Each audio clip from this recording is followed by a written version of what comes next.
Good morning friends, मैं doctor VK Mishra from gastro liver hospital Swaroopnagar Kanpur. बहुत सारे वीडियोस में हमने बात की लिवर की बीमारियों के बारे में। आज मैं बात करूंगा हेल्दी लिवर के बारे में। मैं चाहता हूं कि आप लिवर के बेसिक को समझ के चलें, इसकी एनेटमी, इसकी सिचुएशन एंड इसकी फंक्शनिंग। आज हम हेल्दी लिवर के बारे में बात करेंगे। आपसे रिक्वेस्ट है कि इस वीडियो को शेयर करें और इस चैनल को सब्सक्राइब करें। नाउ, आपको लिवर आपके पेट के अंदर कहां होता है? वास्तव में जो लिवर है आपकी बॉडी का सबसे बड़ा ऑर्गन है। इसकी साइज एक फुटबॉल के बराबर होती है। इनका वेट होता है अप्रोक्सीमेटली 1200 to 1300 ग्राम्स। इसका मतलब करीब करीब 1.25 किलो के आसपास। ये हमारी जो रिब केज है इसके अंदर राइट साइड में, इसके अंदर सिचुएटेड होता है जस्ट बिलो द लंग। तो इसका मतलब यह है कि फेफड़े के नीचे इस रिब केज के अंदर जो लिवर है वो सिचुएटेड होता है। ये बॉडी का सबसे बड़ा ऑर्गन है। जैसा मैंने कहा, जो गॉल ब्लैडर है लिवर के नीचे टक्ड होता है। ये ऐसे ही जो ना छिपा हुआ होता है और सामने से पूरा दिखाई नहीं देता है। जो लिवर है ये 2 लोब्स में बांटा जाता है। Number 1 is the right lobe which is the larger lobe या बड़ा लोब है, लेफ्ट लोब जो कि छोटा लोब है, जैसा आपको इस फोटोग्राफ में दिखाई दे रहा है। इसका मतलब यह है कि लिवर के 2 लोब हैं, बड़ा राइट लोब एंड छोटा लेफ्ट लोब। ये दोनों के दोनों जो लोब्स हैं ये सेपरेटेड होते हैं थ्रू अ लिगामेंट जिसे कहते हैं फेल्सीफॉर्म लिगामेंट। ये जो फेल्सीफॉर्म लिगामेंट है इसका काम है कि जो लिवर है उसको अपनी पोजीशन में रखे, इसको एंकर करके रखे और ये दोनों लोब्स को डिवाइड भी करने का काम करता है। नाउ क्वेश्चन है कि ये जो लिवर है करता क्या काम है? वास्तव में ये बात बिल्कुल सही है कि जहां तक लिवर का सवाल है, इसका सबसे बड़ा काम है वो है लिवर जो ब्लड है हमारी बॉडी में उसको फिल्टर करना। जो ब्लड है इसको फिल्टर करता है all 24 hours, all 365 days, all the time of the year. ये हमारा जो ब्लड है इसको फिल्टर करता चला जाता है। वास्तव में जो लिवर का कलर है जो डीप रेडिश ब्राउन कलर होता है, ये इसीलिए होता है क्योंकि लिवर के अंदर बहुत सारा ब्लड कलेक्टेड होता है at any given point of time. अगर हम साइंटिफिकली देखें तो लिवर के अंदर 1 पिंट ऑफ ब्लड होता है at any given point of time. ऐसा माना जाता है कि पूरी बॉडी की जो ब्लड सप्लाई है उसका 13% ब्लड, 13% ब्लड आपके लिवर के अंदर किसी भी समय मौजूद रहता है। ये इसकी कैपेबिलिटी है या कैपेसिटी है। नो, इसके फिल्टर करने की कैपेसिटी देखिए। साइंस ऐसा मानती है कि 1 मिनट के अंदर जो लिवर है वो 1 लीटर ब्लड को फिल्टर करता है। जरा सोच के देखिए कि आपका जो लिवर है वो 1 मिनट के अंदर 1 लीटर जो ब्लड है उसको फिल्टर करता है। इसका मतलब यह है कि 1 घंटे के अंदर आपका जो लिवर है वो 22 गैलन ब्लड को फिल्टर करता है। इसका मतलब यह है कि 24 आवर्स में आपका जो लिवर है वो 250 गैलन्स ऑफ द ब्लड इसको फिल्टर करता है। अमेजिंग, इट इज अमेजिंग कि 24 आवर्स में 250 gallons of blood passes through the liver and उसको फिल्टर किया जाता है। Now there are 2 main sources जहां से लिवर को ब्लड सप्लाई मिलती है। इसको आपको समझने की जरूरत है। ये शायद जो शरीर का एक ही ऑर्गन है जिसकी डुअल ब्लड सप्लाई है। जो डुअल ब्लड सप्लाई है उसको आप समझिए। एक जो ब्लड सप्लाई आती है जिसे आप कहते हैं हेपेटिक आर्टरी और दूसरी आती है जिसे कहते हैं पोर्टल वेन। इसे हेपेटिक पोर्टल वेन भी कहा जाता है। हेपेटिक आर्टरी को देखिए, जो हेपेटिक आर्टरी है वो ऑक्सीजन रिच ब्लड लेके आती है लिवर को सप्लाई करने के लिए। तो लिवर को जो ऑक्सीजन रिच ब्लड मिलता है वो हेपेटिक आर्टरी के थ्रू मिलता है। जो पोर्टल वेन है वो वास्तव में वो चीजें लेके आती है जो हमारा डाइजेस्टिव सिस्टम इसको देता है।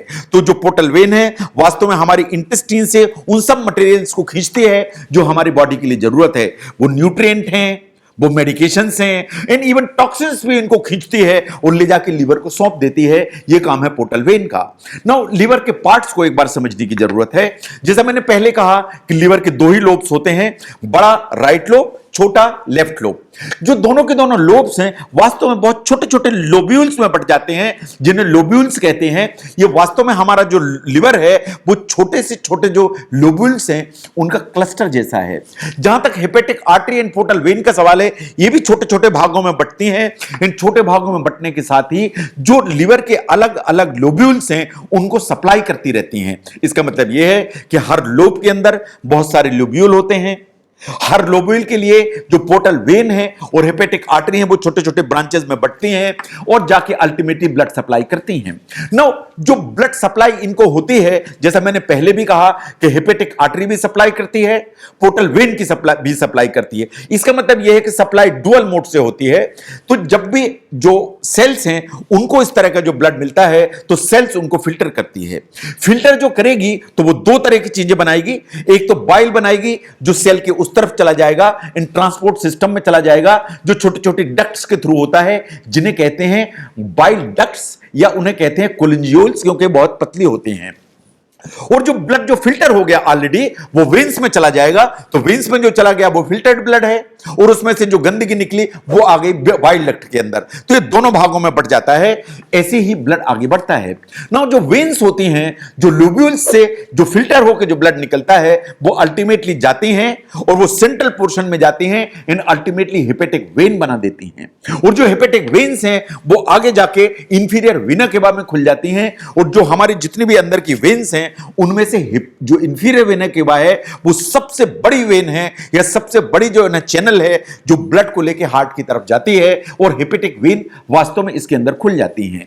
जहां तक डक्ट्स का सवाल है, जिनमें बाइल आया वो भी आगे बढ़ती हैं एंड वो धीरे धीरे एक बड़ी डक्ट में कन्वर्ट हो जाती हैं।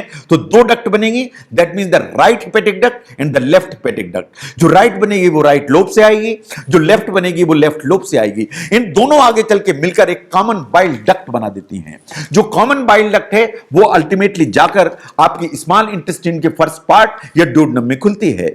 जो कॉमन हेपेटिक डक्ट है वास्तव में इसी में आकर गॉल ब्लैडर भी जुड़ जाता है एंड जो बाइल है वो गॉल ब्लैडर में आता है, वहां कंसंट्रेट होता है और जब हमें जरूरत होती है तो स्मॉल इंटेस्टाइन में भेज दिया जाता है। इस तरह जो बाइल है वास्तव में हमारी इंटेस्टाइन में आता है जो हमें डाइजेशन में मदद करता है।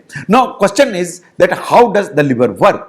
जैसे लंग काम करता है हमें मालूम चलता है, अगर हम एक मिनट भी सांस नहीं लें तो दिक्कत खड़ी होने लगती है क्योंकि लंग काम कर रहे हैं। ऐसे ही अगर हार्ट एक सेकंड के लिए भी अगर काम नहीं करे तो आपको पता लगता है। तो unlike lung in the heart जिनके मेल फंक्शन आपको इमीडिएटली पता लग जाती है, लिवर के बारे में ऐसा नहीं है। It's a very silent organ जो अपना काम करता चला जाता है। जब तक लिवर में ज्यादा डैमेज नहीं होगा, सही बात यह है कि आपको पता भी नहीं चलेगा। जब लिवर में डैमेज ज्यादा हो जाता है, जब लिवर ज्यादा प्रॉब्लम में चला जाता है, तभी आपको पता लगता है कि लिवर में कोई प्रॉब्लम है। जहां तक फंक्शनिंग का सवाल है तो liver is incredibly hard working organ.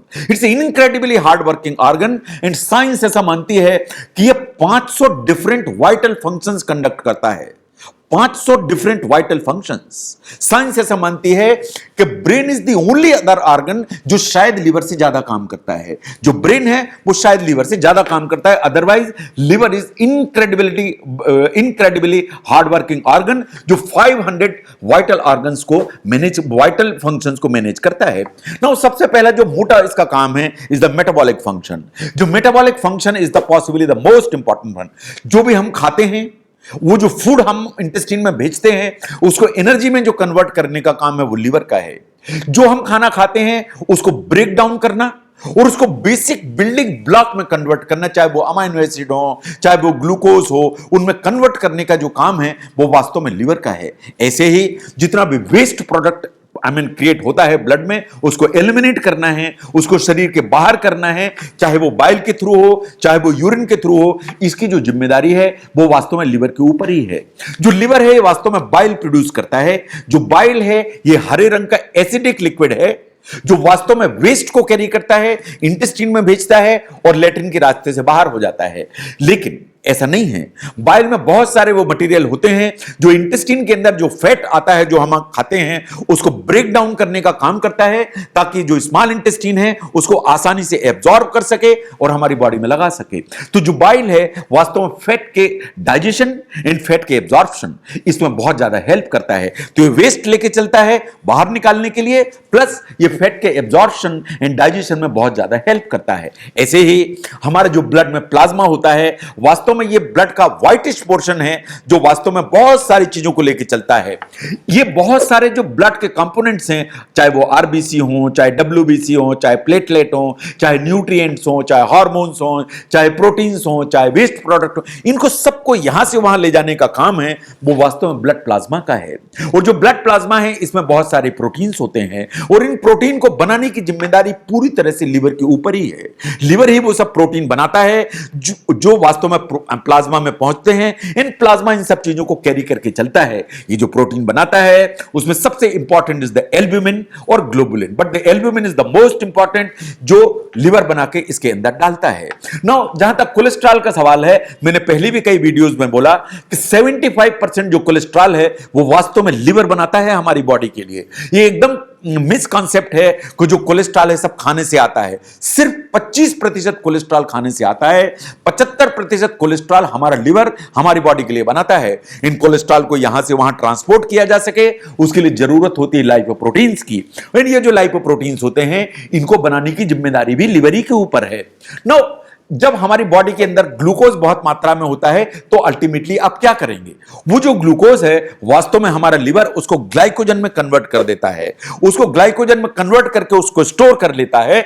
जब ऐसी सिचुएशन होती है कि आपके बॉडी के अंदर एनर्जी की कमी है या ग्लूकोज की डेफिसिट है तो यहां से जो ग्लाइकोजन है उसे कन्वर्ट करके ग्लूकोज बनाता है, इन ब्लड को देता है सो दैट आपकी बॉडी है उसको एनर्जी हमेशा मिलती रहे। इसका मतलब यह है कि आपके जो ब्लड शुगर, आपका ब्लड ग्लूकोज, उसका एक बैलेंस मैकेनिज्म को कंडक्ट करने के लिए, बनाए रखने के लिए जो लिवर है वो बहुत इंपॉर्टेंट रोल प्ले करता है। ऐसे ही हमारी बॉडी के अंदर जो अमाइनो एसिड्स होते हैं जो कि वास्तव में प्रोटीन के ब्रेकडाउन या डाइजेशन से बनते हैं, उनको रेगुलेट करने की जिम्मेदारी, उनको डिस्ट्रीब्यूट करने की जिम्मेदारी, उनको स्टोर करने की जिम्मेदारी भी लिवर की ही होती है। इसका मतलब यह है कि आपने जो प्रोटीन खाया उसका जो अमाइनो एसिड बने और अमाइनो एसिड को जो भी मैनेज किया जाना है वो जो रिस्पॉन्सिबिलिटी है वो भी लिवर ही के ऊपर है। नो, अब देखिए जो रेड ब्लड सेल्स हमारी बॉडी में होती हैं उनकी बाई एंड लार्ज उनकी जो लाइफ है वो 120 दिन होती है या 3 महीने होती है। ये 3 मंथ्स के टाइम में जो आरबीसी है वो अपने आप ही ब्रेक डाउन हो जाती है। जो ब्रेक डाउन है उसकी जिम्मेदारी बहुत सारे ऑर्गन्स में है, लेकिन स्प्लीन इज द वन जिसकी रिस्पांसिबिलिटी सबसे ज्यादा होती है। एक बार एक रेड ब्लड सेल अगर ब्रेक डाउन होती है तो उसमें जो हीमोग्लोबिन है वो बाहर आ जाता है। हीमोग्लोबिन बेसिकली यह प्रोटीन है जो ऑक्सीजन कैरी करने का काम करता है। जब हीमोग्लोबिन ब्रेक डाउन होता है तो उसमें से आयरन निकलता है और उसमें से बिलिरुबिन निकलता है। जो बिलिरुबिन निकलता है लिवर्स को प्रोसेस करके बाइल के थ्रू बाहर निकाल देता है। ऐसे ही जो आयरन निकलता है उसको स्टोर कर लेता है और उसको यूटिलाइज करता है बाद में दोबारा आरबीसी बनाने के लिए। ऐसे ही हमारी बॉडी के अंदर जो अमोनिया बनती है, जो वेस्ट मटेरियल है, उस अमोनिया को यूरिया में कन्वर्ट करता है और उस अमोनिया को यूरिया में कन्वर्ट करके यूरिन के थ्रू निकाल देता है। अगर क्रोनिक लिवर डिजीज है तो उसमें अगर अमोनिया का लेवल बढ़ता है और ये यूरिया में कन्वर्ट नहीं हो पाता है तो अमोनिया वास्तव में ब्रेन में चली जाती है और अमोनिया अगर ब्रेन में चली जाती है तो अनकॉन्शियसनेस, अल्टर्ड बिहेवियर या हेपेटिक कोमा होने का खतरा बढ़ जाता है। इसे कहते हैं हाइपर अमोनिया। तो ये जो अमोनिया का जो एक डिस्पोजल है वो भी लिवर की ही रिस्पॉन्सिबिलिटी है। ऐसे ही जो भी हम दवाइयां खाते हैं, मेडिसिन यूज करते हैं, उनको मेटाबोलाइज करना, उनको बॉडी के अंदर से डिस्पोज ऑफ करना, वो रिस्पॉन्सिबिलिटी भी लिवर ही के ऊपर है। ऐसे ही जो बिलिरुबिन है वास्तव में वेस्ट प्रोडक्ट है। ये वास्तव में जो बिलिरुबिन है इसका जो एक डिस्पोजल है वो रिस्पॉन्सिबिलिटी भी लिवर के ऊपर ही है। नाउ इसको देखिए आप ध्यान से कि जब भी आपको कहीं भी कट भी लगता है तो तुरंत वहां से ब्लड निकलता है, लेकिन अगर आप उसको दबा के रखें तो 1 मिनट के अंदर ये ब्लड बंद हो जाता है। ये जो ब्लड को क्लॉट करने की रिस्पॉन्सिबिलिटी है, ये बहुत सारे क्लॉटिंग फैक्टर्स होते हैं जो लिवर आपको बना के देता है। ये जो क्लॉटिंग का मैकेनिज्म है इसको जो पूरी की पूरी जिम्मेदारी लिवर के ऊपर है और इसमें सबसे important is the prothrombin. Prothrombin is one of the protein जो लिवर आपको बना के देता है, जो आपके ब्लड है उसको क्लॉटिंग में हेल्प करता है सो दैट ब्लड अननेसेसरी कहीं से लीक होके खत्म ना होता चला जाए। तो कहीं भी आपको कट लगता है, आप उसको प्रेस करके रखते हैं, 1 मिनट के अंदर ब्लड बंद हो जाता है क्योंकि वहां क्लॉट फॉर्मेशन हो जाता है। ऐसे ही बहुत सारे इम्यून फैक्टर्स हैं जिनका काम है कि ब्लड में से बैक्टीरिया को निकालना, अनवांटेड मटेरियल्स को निकालना। ये इम्यून फैक्टर्स का काम है जो वास्तव में लिवर ही आपको बना के देता है। तो अगर हम एंड में देखें तो लिवर की रिस्पॉन्सिबिलिटी है कि जो हार्मफुल सब्सटेंसेस हैं जो हमारी बॉडी के अंदर जाते हैं उनको ब्रेक डाउन करे। उनको ब्रेक डाउन करके स्मॉलर बाय प्रोडक्ट्स में कन्वर्ट करिए। तो स्मॉलर जो बाय प्रोडक्ट में कन्वर्ट करेगा उनको शरीर से फिर बाहर निकाला जाएगा। जो शरीर से बाहर निकालने की प्रक्रिया है वो दो तरह की है। एक बाइल के थ्रू बाहर निकालेगा तो वो इंटेस्टाइन में आएंगे और आपकी फीसिस या लेट्रिन के थ्रू बाहर हो जाएंगे। दूसरे जो बाय प्रोडक्ट हैं वास्तव में फिल्टर होकर ब्लड के अंदर रहेंगे, वो किडनी को सौंपे जाएंगे और किडनी के थ्रू आपके शरीर के बाहर हो जाएंगे। तो जो अगर हम ध्यान से देखें तो लिवर उस तरह का ऑर्गन है जिसका काम है कि वेस्ट मटेरियल को डिस्पोज ऑफ करे, चाहे वो बाइल के थ्रू करे चाहे वो किडनी के थ्रू करे, बट अल्टीमेटली जो रिस्पॉन्सिबिलिटी है वो इसी की है। मैं ऐसा समझता हूं कि एक नॉर्मल हेल्दी लिवर, उसकी सिचुएशन, उसकी बनावट, उसकी कार्यप्रणाली आपको समझ में आनी चाहिए। अगर आप इसकी कार्यप्रणाली को समझेंगे तो आप उसका इंपॉर्टेंस समझेंगे। अगर आप इंपॉर्टेंस समझेंगे तो आप उसके हेल्थ पर ध्यान देंगे। आप अगर उसकी हेल्थ पर ध्यान देंगे तो वो रिस्क फैक्टर्स जो आपके लिवर को डैमेज कर सकते हैं आप उनको पहचानेंगे। वो सिम्टम्स जो इंडिकेट करते हैं कि आपका लिवर स्ट्रगल कर रहा है उन्हें आप पहचानेंगे। अगर आप उन्हें पहचानेंगे तो आप अपने लिवर को सेफ करके रख पाएंगे। और अगर आपका लिवर सेफ रहेगा तो मैं आपको विश्वास दिलाता हूं कि आपकी हेल्थ ऑप्टिमम रहेगी एंड आपकी लाइफ बहुत कंफर्टेबल एंड जॉयफुल रहेगी। आप अगर ऐसा समझते हैं कि हेल्दी लिवर और उसकी फंक्शन को समझने में ये वीडियो आपको हेल्प करता है तो इस वीडियो को जरूर शेयर करें। मैं doctor VK Mishra from gastro liver hospital, Swaroopnagar, Kanpur. Thank you very much.